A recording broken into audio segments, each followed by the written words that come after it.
البرزنتيشن بتاعتنا النهارده هي بتتكلم على how to drive efficiency through innovation. يعني يمكن احنا هنتكلم في التوبيك بتاع البرزنتيشن النهارده internally within فودافون احنا بنعمل ايه، واكسترنالي مع الطلبه والجامعات والدكاتره بنحاول نعمل ايه، على اساس ان احنا نحاول يعني نزود الانوفيشن within سواء البارتنرز بتوعنا اللي هم الجامعات والطلبه او internally مع المهندسين اللي عندنا في الشركه.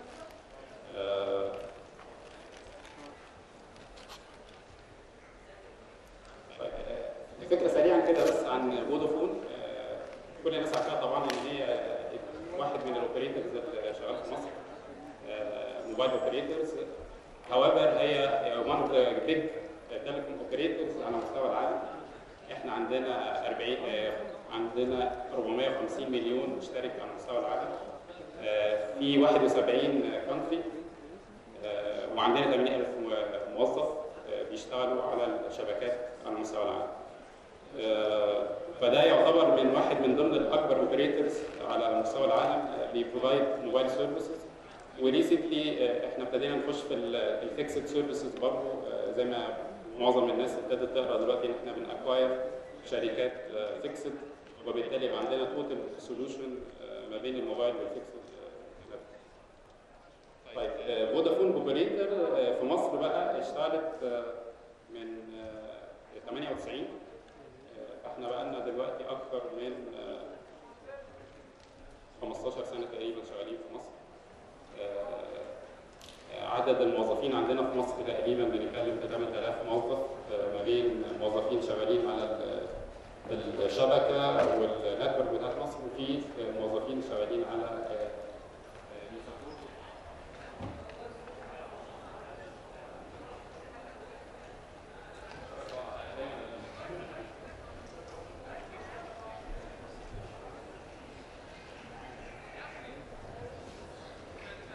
احنا برضه يمكن من ضمن الحاجات اللي الناس ما تعرفهاش ان احنا بنعمل سبورت فودافون اوبريتورز بره مصر. بمعنى ان احنا بندي سبورت لفودافون يو كي وفودافون المانيا واستراليا وهولندا في بعض الحاجات اللي هي الكول سنترز او الحاجات اللي هي التكنيكال برودكتس. فبالتالي الراجل اللي في بره مثلا لما بيجي يتكلم كاستمر سيرفيس بيرد عليه حد في مصر هنا، بيرد عليه على الاسئله بتاعته بيست على البرودكتس اللي موجوده في الماركت هنا.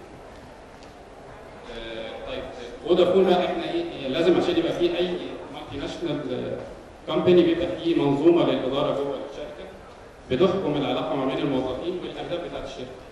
فاحنا الحاجات اللي هي البيهيفيرز او الكالتشر اللي موجوده في الشركه عندنا بتتلخص في ان احنا عندنا 4 بيلرز اساسيين. ان احنا كاستمر اوبسيست، وبالتالي احنا بنهتم بكل ما هو ريليتد للكاستمر من ناحيه الشبكه، التاريف بلانز، الكاستمر سيرفيس، الستورز اللي موجوده في المول وفي الشوارع. انوفيشن هانجري دي واحده من ضمن البيلرز المهمه اللي هي احنا يعني عشان تديفرنشيت في الماركت لازم يبقى عندك حاجات مختلفه، سواء بقى سولوشنز مختلفه، سواء برودكتس مختلفه، سواء تفكير الناس اللي شغاله في الشركه يكونوا بيسبورتوا الانوفيشن.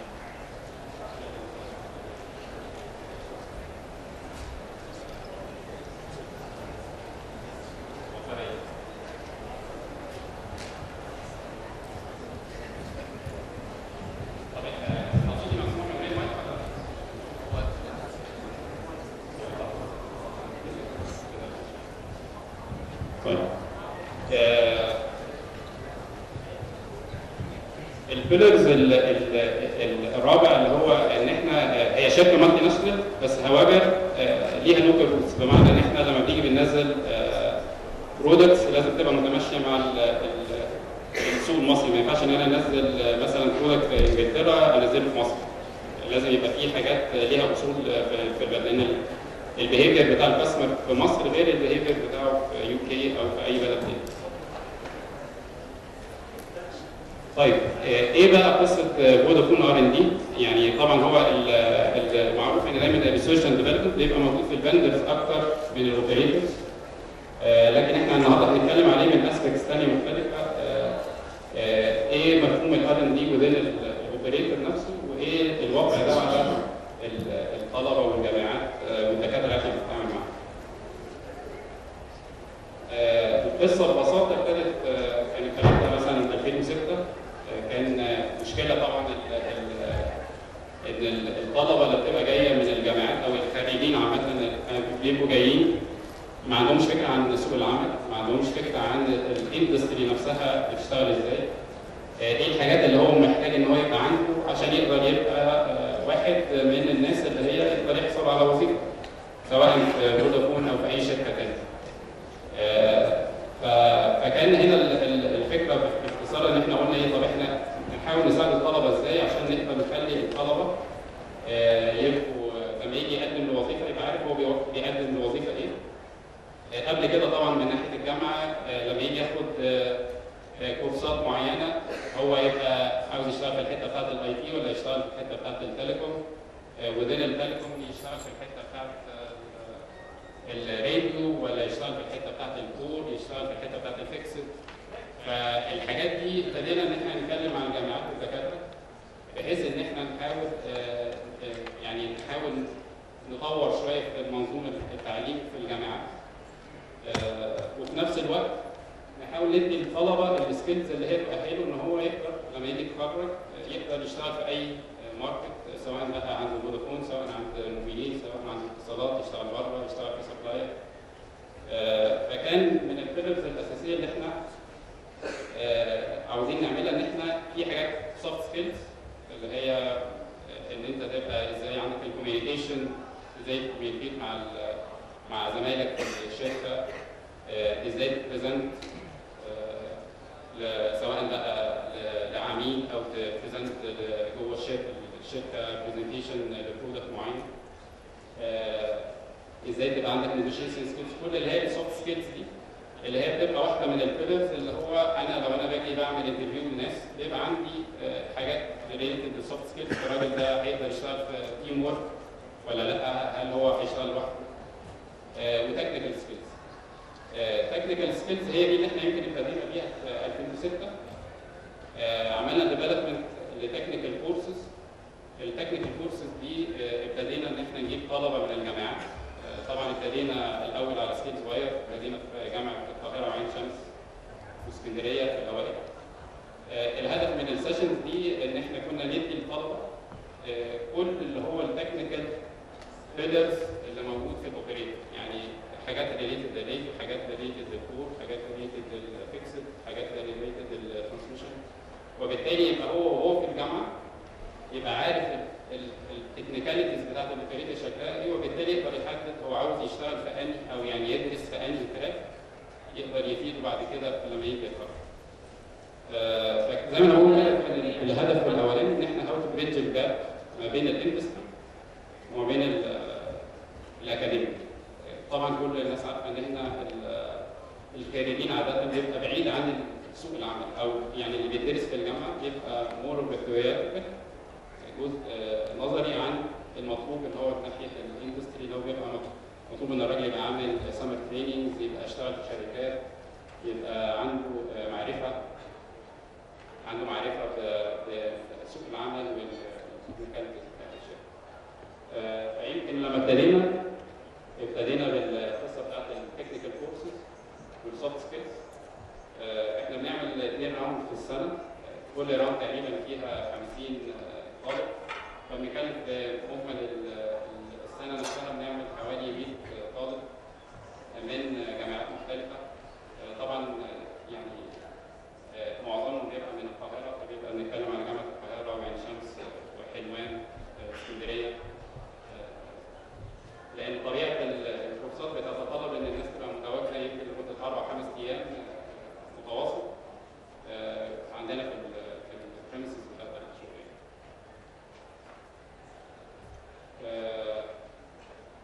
فانا اول لما ابتدينا عملنا سيشن زي ما انا قلت في 2006.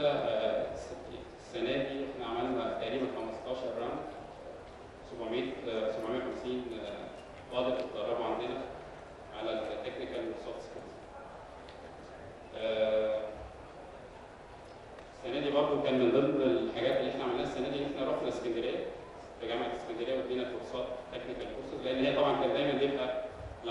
اي ايفنتس زي كده بيبقى دايما التعليق بتاع الناس ان هو طب والاقاليم اخبارها ايه وبره القاهره شكلهم ايه والكلام ده، ما بيستفيدوش يعني من الحاجات دي. فطبعا ده كان تشالنج علينا، لان هي الناس اللي بتدي الكورسات دولت مهندسين متطوعين، هو بيدي الكورس بجانب الشغل بتاعه، يعني ده بره السكوب بتاع الشغل اللي هو مطلوب منه. فصعب ان احنا ننقل الناس توديهم اسكندريه عشان او محافظه ثانيه، بس الحمد لله السنه دي نجحنا ان احنا نعمل اسكندريه الراوند الثانيه، ودي يمكن تعتبر من الانجاز اللي احنا عملناه السنه دي. طيب بالنسبه بقى لمشاريع التخرج، احنا بنعمل ايه في مشاريع التخرج؟ الطبيعي اللي هو اول كان على ايامنا مثلا كان دايما بيبقى المشاريع هي نفس المشروع بينزل كل سنه مع نفس الدكتور. لو رحت مع الدكتور ده هتاخد امتياز، لو رحت مع الدكتور ده هتاخد جيد جدا، بتبقى معروفه يعني التقسيمه من الاول. وفي نفس الوقت المشاريع نفسها بتبقى اقرب للثيوريتيكال عن اللي هي العملي، ان هو الطالب ما بيطلعش في اخر او اخر المشروع بيبقى معاه حاجه بروتوتايب او حاجه هو حاسس ملموسه ان هو عملها اوت كام من دراسه المشروع بتاعه. فاحنا ابتدينا نشتغل على القصه دي، ابتدينا نبوش ايدياز للجامعات بافكار من ناحيتنا احنا كاندستري، ممكن ان هي لما الطالب يشتغل عليها ويعملها اخر السنه يبقى في بروتوتايب، ممكن ان احنا البروتوتايب ده يبقى يشتغل جوه المنظومه بتاعت الشركه عندنا. وفعلا الحمد لله احنا يعني نجحنا خلال السنين اللي فاتت ان احنا يعني احنا دلوقتي تقريبا بنعمل سبونسرنج من 10 ل 15 مشروع في السنه. على مدار ال 10 سنين اللي فاتت يمكن تقريبا 90% من المشاريع اللي طلعت قماش زي ما بنقول كلها دخلت جوه المنظومه بتاعت الشركه وابتدت تشتغل جوه وبتعمل افشنسي وبتعمل، وكلها طبعا بيست على انوفيشن ايدياز جديده. المهندس اللي بيبقى شغال بيديله فكره معينه بس ما عندوش وقت ان هو يبتدي يشتغل عليها، فبنبعتها للجامعات نقول لهم احنا عندنا الفكره الفلانيه دي، لو انتوا عندكم تيم كونتوا تيم تقدروا تشتغلوا على الفكره دي، احنا مستعدين ان احنا نسبونسر الايديا. بندي ايه بقى في السبونسرنج؟ فاينانشال لو الطالب او مجموعه الطلبه اللي هم شغالين على المشروع ده محتاجين يشتروا ادوات معينه او حاجات عشان يقدروا يعملوا بيها المشروع.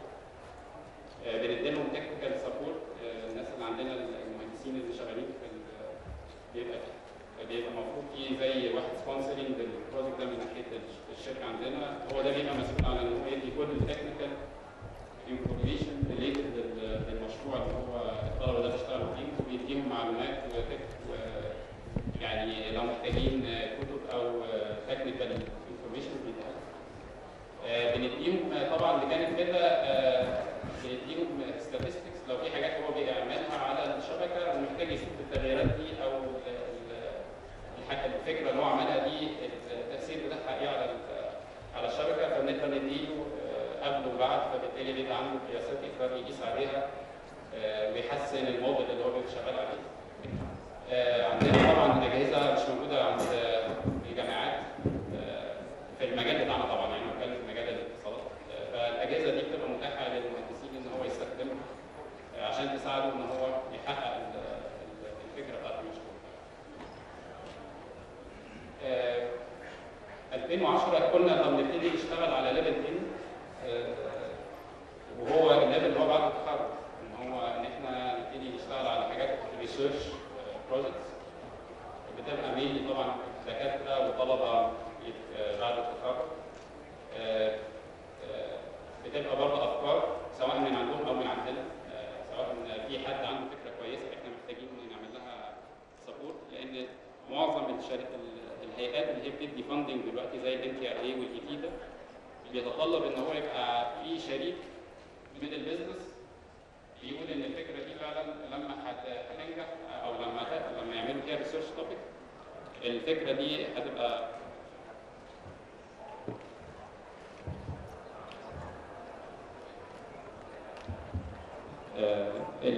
تبقى هتطبق في الاندستري. فهو ده شرط اساسي لاي جهه مانحه ان هي تدي فند او منحه مبالغ يعني محترمه، ان هو يبقى فيه شريك من الصناعه بيقول ان الفكره دي فعلا لما بعد السنتين من الريسيرش ان هي ممكن تتطبق في الاندستري.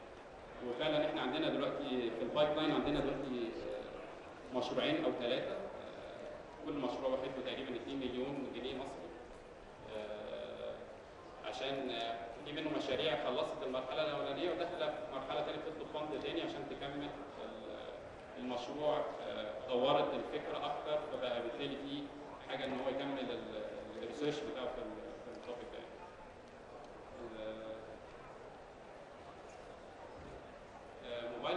موبايل ابس دي طبعا اكيد كلكم كشباب عارفين التطور اللي بيحصل السريع جدا في الموبايل ابلكيشن. دلوقتي كل السمارت فون بتشتغل موبايل ابس، ممكن خلال اليوم تلاقي 500,000 ابلكيشن نازله والناس تبتدي تعمل داونلودنج وتبتدي تجرب الابلكيشن دي. في الشركه برضه عندنا كان على مستوى الجروب كان عندهم 3 انيشيتيف خلال السنين اللي فاتت. كان اول حاجه فيها بيتا باين، ده كانوا بيساعدوا الشباب ان هو كل اللي هو عنده موبايل ابلكيشن يعمل تيستنج للابلكيشن بتاعته. زي ما عارفين ان هي ما ينفعش ان انت تعمل ابلكيشن ديفلوبمنت من غير لما تست الابلكيشن وتتاكد ان هي فعلا بتشتغل على الحته بنفس السبيسيفيكيشن اللي هي المفروض ان هي تطلع بيها الاول. يعني هي المفروض ان هي بتقول 1 2 3، فانت لازم تتست ان هي بتطلع 1 2 3، ما يكونش ان هي تعمل مشكله ثانيه في الموبايل. بعد كده كان في موبايل فليكس السنه اللي بعديها، واخر سنه الكلام ده كان من السنه اللي فاتت، السنه اللي قبل اللي فاتت كان في موبايل ابس، ودول كانوا من على مصر طلع منها اربعه تيمز يعني دخلوا في المسابقه على مستوى الجروب جوهانسبرج جنوب افريقيا، وطلعوا من ضمن يعني ما خدوش الجائزه الاولانيه، بس كان في متقدمين. يعني احنا الحمد لله في الحته بتاعت الموبايل ابلكيشن المصريين يعني ايه عندهم يعني انوفيشن في الموبايل ابس.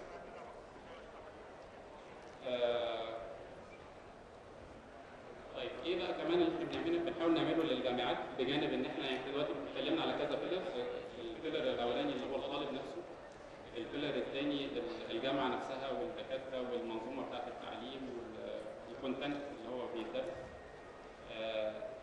السنه اللي فاتت عملنا اول معمل في جامعه القاهره بيعمل سيميليشن للموبايل نتورك، وبالتالي يبقى الطلبه والدكاتره عندهم شبكه زي الشبكه اللي عندنا فعلا مصغره، بس طبعا مش ما يقدرش يبقى معاه يقدر يعمل عليها مكالمات، لكن هي لاب انفايرمنت يقدر يتست ويشوف الشبكه دي والكونتاكت والاجهزه بتاعت المحطات والكنترولرز والسويتشات، وبالتالي يبقى هو يبقى عنده تفهم للشبكه دي الكومبوننتس بتاعتها. عملنا برضه فيكسد نتورك الدي اس ال والاي دي اس ال، برضه عملنا لهم سيميليشن لاب في جامعه القاهره. واللي بنحاول نعمله ان شاء الله بعد كده ان احنا نحاول ندخل جامعات ثانيه. يعني احنا الحمد لله ان احنا الجديد في القصه دي ان احنا عملنا اللاب ده سنترلايز عندنا في الشركه، وبالتالي نقدر نوصل عليه اي جامعه، وبالتالي نقدر نزود المنفعه للجامعات المختلفه. احنا يعني جامعه القاهره ان شاء الله السنه دي نخلصها باذن الله، وعين شمس جايه في السكه، وبعد كده ندخل بقيه الجامعات ان شاء الله اللي احنا بنتعامل معاهم في فرق. شغالين انا نسيت يمكن اقول القصه في الاول ان احنا شغالين مع جامعه القاهره وعين شمس والاي يو سي والدي يو سي واسكندريه. في حاجه ثانيه؟ نعم؟ المنوفيه؟ لا لسه. ربنا يسهل ان شاء الله، يمكن السنين اللي بعد كده نقدر نزود يعني ان شاء الله.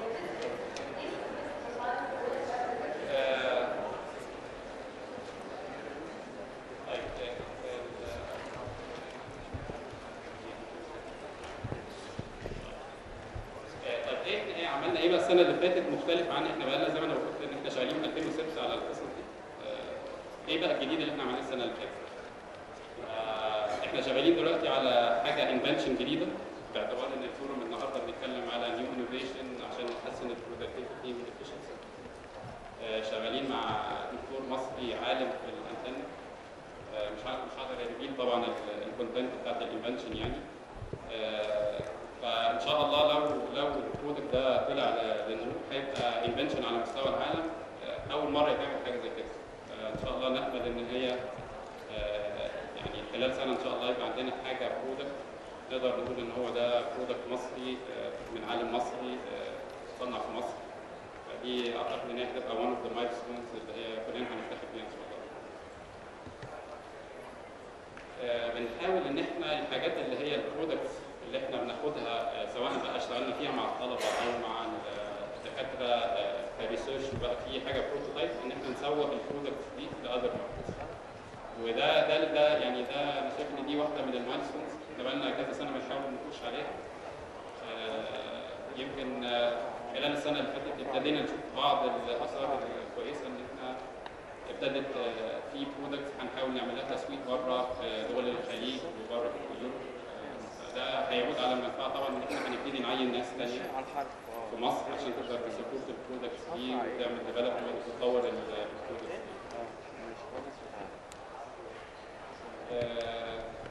تكنولوجي فير كانت فكره السنه اللي فاتت جات لنا او يعني جات للمانجمنت في الشركه ان احنا دايما بيبقى حته التكنولوجي دي بلاك بوكس بالنسبه لاي حد مش مهندس يعني. سواء عندنا في الشركه داخليه الاقسام اللي احنا بنتعامل معاها في الشركه بالنسبه له التكنولوجيا دي حته بلاك بوكس مش عارف هو ايه. لما تيجي تتكلم معاه تقول له المحطه والسنترال ومش عارف ايه ما عندوش فكره عن القصه دي. او للناس اللي هي الاكسترنال زي ما انا قلت الناس اللي هي الطلبه او البارتنرز بتوعنا سواء جامعات او فندرز بنتعامل معاهم. جت فكره التكنولوجي فير ان احنا نعمل ايفنت كل قسم عندنا within التكنولوجي يعمل زي كده يحاول يشرح بفكره مبسطه الحته دي من التكنولوجي بتعمل ايه. وبالتالي للناس اللي هي شغالين في الاقسام الداخليه يبقى فاهم لما نيجي نتكلم على الحته بتاعت الراديو يبقى فاهم ايه الراديو بنتكلم على ايه. لما نيجي نتكلم على السويتشنج يبقى فاهم ايه السويتشنج ايه السويتشنج وايه المطلوب منه الكلام ده. وبالنسبه للجامعات احنا عملنا تاني يوم يعني هو كان الايفنت ده كان يومين. يوم للشركه عندنا داخليا للاقسام المختلفه في الشركه وتاني يوم عملناه للدكاتره والجامعات اللي احنا بنتعامل معاهم. كان في تقريبا 300 طالب. ده كان على مستوى الجمهوريه بقى عن طريق الاي تريبل دي جبنا 300 طالب من جامعات مختلفه جم حضروا الايفنت ده والدكاتره من الجامعات اللي احنا بنتعامل معاهم حضروا الايفنت. هنعرض برضه شويه كده هنعرض زي فيديو كده بحيث ان احنا نحاول ندي لكم جزء بسيط من الايفنت اللي احنا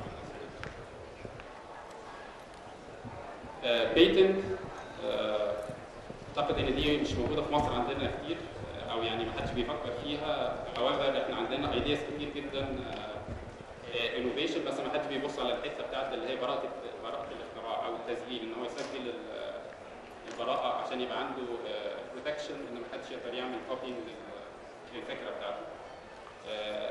السنه اللي فاتت احنا كنا يعني نسعد ان احنا كان عندنا واحده بيت اتسجلت على مستوى العالم.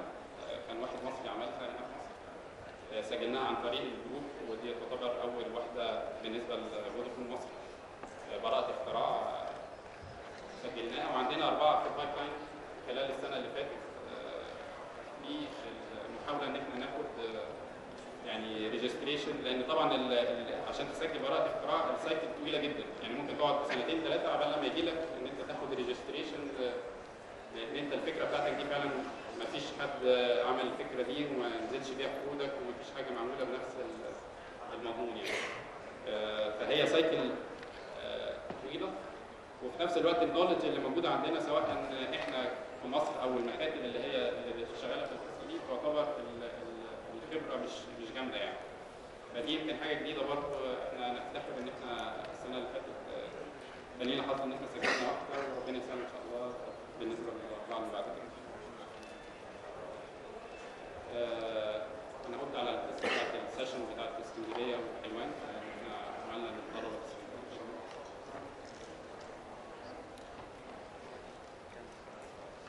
افكارنا بقى دي حاجه ريليتد للموظفين عندنا ان احنا برضه كان عاوزين نشجع الابداع عند الموظفين. في نفس الوقت هي في افكار احنا بنشوفها يعني خلال اليوم الواحد بنشوف افكار كتيره بس للاسف الناس ما بيبقاش عندها وقت ان هي تستثمر وقت في الافكار عشان تنفذها. فجت الفكره بتاعت افكارنا دي ان احنا عملنا بروجرام خلال السنه اللي فاتت بنشجع الموظفين ان هو يطلع اللي عنده فكره كويسه يعمل زي بزنس كيس او يعني يعمل زي دراسه جدوى، يقول هو محتاج قد ايه فلوس عشان ينفذ الفكره دي، سواء فلوس او وقت او تولز عشان يقدر تساعده ان هو ينفذ الفكره دي، ولما هينفذها هيحصل ريتيرن ازاي على الفكره دي، لان هي في الاخر اي شركه بتشتغل في البيزنس بيبقى همها في الاخر مالي بحت، يعني اللي هو انا هدفع كام وهاخد منها قدام كام من الفكره دي. فالسنه اللي فاتت ده كان اول راوند عملناه السنه اللي فاتت بالنسبه لافكارنا، كان في تقريبا 70 فكره اتقدمت من الموظفين عندنا المهندسين في الشركه، اخترنا منهم 4. الاربعه دولت كان ليهم الحق ان هم يوم خلال الاسبوع يجي يشتغل على الفكره بتاعته خلال السنه اللي فاتت عشان يقدر ان هو في اخر السنه يجي يقول ان هو الفكره بتاعتي طلعت حاجه ويبتدي زمان النتج.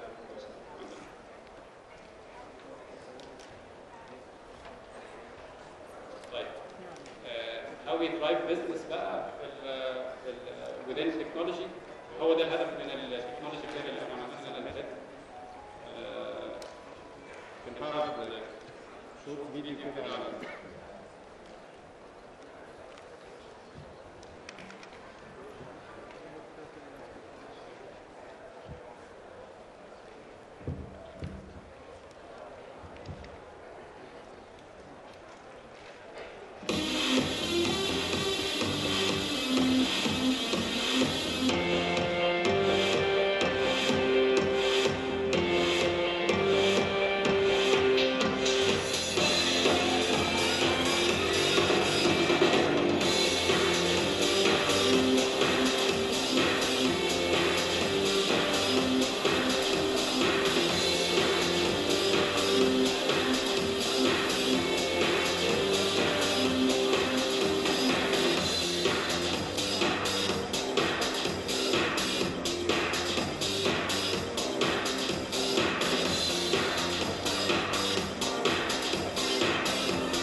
يمكن الحاجه الوحيده يعني ما كناش متوقعينها في التكنولوجي فير ده، ان احنا نشوف مدى الانوفيشن ان كل ديبارتمنت تعرض طبيعه الشغلانه بتاعته بطريقه انوفيتيف سهله للناس ان هي تفهمها يعني.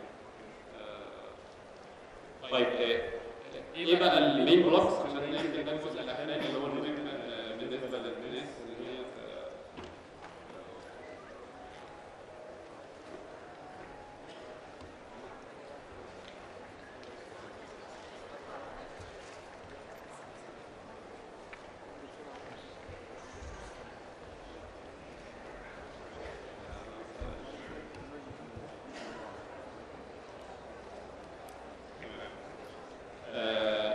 الجزء الاخير اللي انا هختتم بيه الجزء بتاع البرزنتيشن بتاعي النهارده.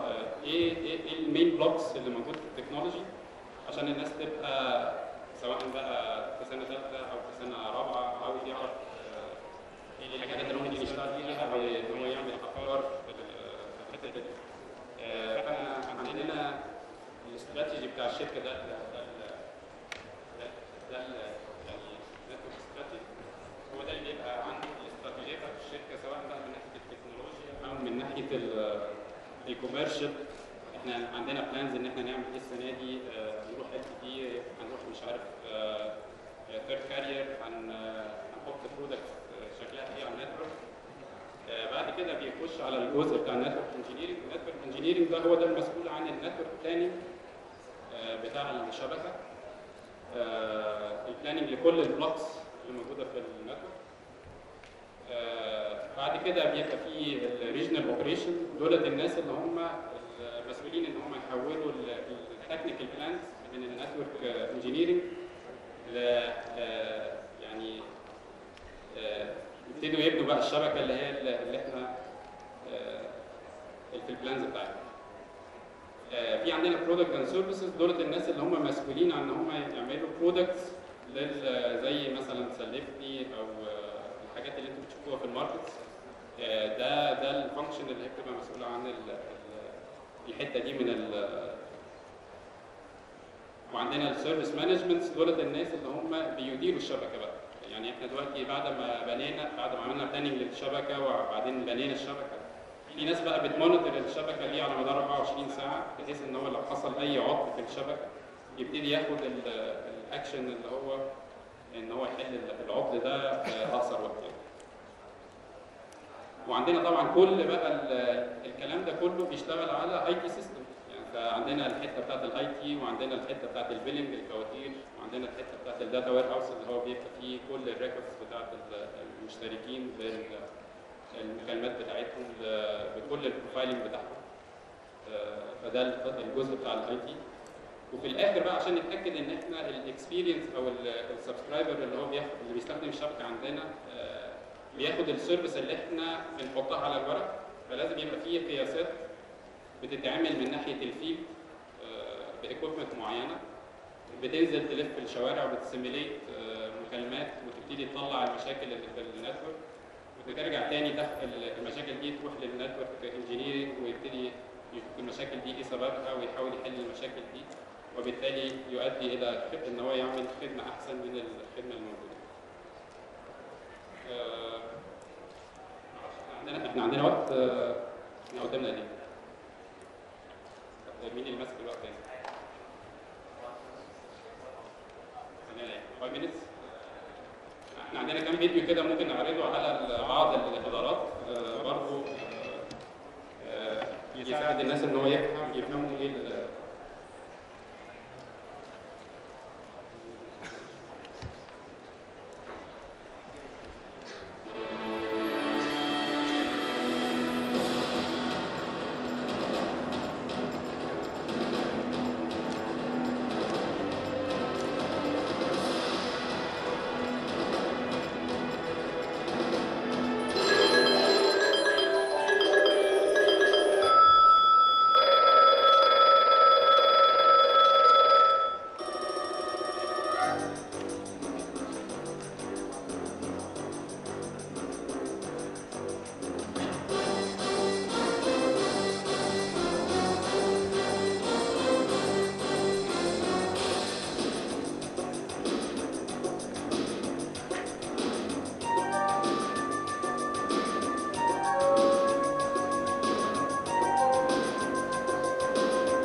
في البرزنتيشن بتاعتنا هسيب لكم السلايد دي الكونتاكت بتاعنا. اي طالب او اي دكتور عنده فكره سواء تنفع لمشروع تخرج او حاجه ريليتد ريسيرش اند ديفلوبمنت في الفيلد بتاع الموبايل، ممكن يبعت لنا على اللينك اللي احنا حاطينه ده، واحنا ان شاء الله يعني نكونتاكت لو الفكره دي فعلا احنا شايفين ان هي انترستنج بالنسبه لنا كبزنس، يعني هنتصل بيه طبعا ونجدد الكونتاكت ان شاء الله. احب انهي البرزنتيشن بتاعتي، اشكركم على الحضور واتمنى ان هي تكون برزنتيشن خفيفه ما تكونش تقيله، تكون في نفس الوقت برضه ده انسايت على اللي بيحصل عندنا في الشركه من ناحيه الديفلوبمنت والسوشيال ديفلوبمنت. شكرا والسلام عليكم.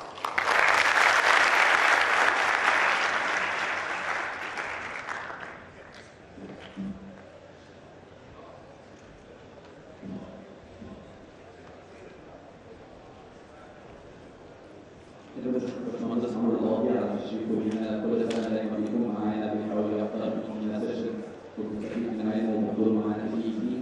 شكرا جزيلا.